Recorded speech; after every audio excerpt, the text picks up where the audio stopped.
எதிர்க்கட்சித் தலைவர் உதயநிதி ஸ்டாலின் கைதிற்கு கண்டனம் தெரிவித்து மு.க. ஸ்டாலின் அறிக்கை ஒன்றை வெளியிட்டிருக்கிறார். இது குறித்த முழு விவரங்களுடன் இணைந்திருக்கிறார் எமது செய்தியாளர் சுப்பிரமணியன்.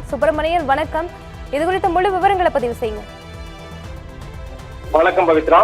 திமுக தலைவரும் முன்னாள் முதல்வருமான ஸ்டாலின் எதிர்க்கட்சி தலைவர் உதயநிதி ஸ்டாலின் கைது செய்யப்பட்டதற்கு கண்டனம் தெரிவித்து அறிக்கை ஒன்றை வெளியிட்டுள்ளார்.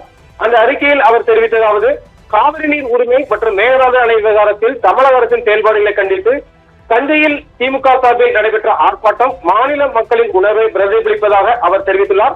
அந்த ஆர்ப்பாட்டத்தில் கலந்து கொண்டு பேசிய உதயநிதி அரசின் நிர்வாக செயல்பாடுகளை விமர்சித்ததற்காகவே அவர் மீது பல்வேறு பிரிவின் கீழ் வழக்கு பதிவு செய்து கைது செய்துள்ளதாக குற்றம் சாட்டியுள்ளார்.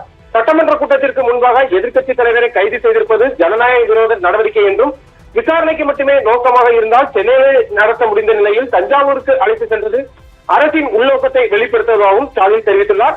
நாடு முழுவதும் எழுந்த எதிர்ப்பின் காரணமாகவே கைது செய்யும் நோக்கம் இல்லை என்றும் அரசு தரப்பில் நீதிமன்றத்தில் தெரிவிக்கப்பட்டதாகவும், ஆனால் பல்வேறு பிரிவின் கீழ் வழக்கு பதிவு செய்ததும் மிரட்டும் நடவடிக்கையாகும் என்றும் அவர் கூறியுள்ளார். மேலும் உதயநிதியை உடனடியாக விடுவிக்க வேண்டும் எனவும் சென்னை உயர்நீதிமன்றம் உத்தரவிட்டிருப்பது அரசுக்கு கிடைத்த பின்னடைவு என்றும் குறிப்பிட்டுள்ளார். தற்போதைய அரசு விமர்சன குரல்களை ஒடுக்க கைது நடவடிக்கைகளை தொடர்ந்து மேற்கொண்டு வருவதாகவும், மாணவர்கள், விவசாயிகள் மற்றும் எதிர்க்கட்சியின் போராட்டங்களுக்கு அனுமதி மறுக்கப்பட்டதாகவும் ஸ்டாலின் குற்றம் சாட்டியுள்ளார். இறுதியாக போராட்டங்களில் ஈடுபட்டதாக கைது செய்யப்பட்ட திமுக தொண்டர்களை உடனடியாக விடுதலை செய்ய வேண்டும் என வலியுறுத்தி அவர் ஆணவம் வழிவகுக்கும் தொடர்ச்சியான ஆணவம் அழிவை விரைவுபடுத்தும் என்றும் தனது அறிக்கையில் தெரிவித்துள்ளார். பவித்ரா, விவரங்களுக்கு நன்றி சுப்பிரமணியன்.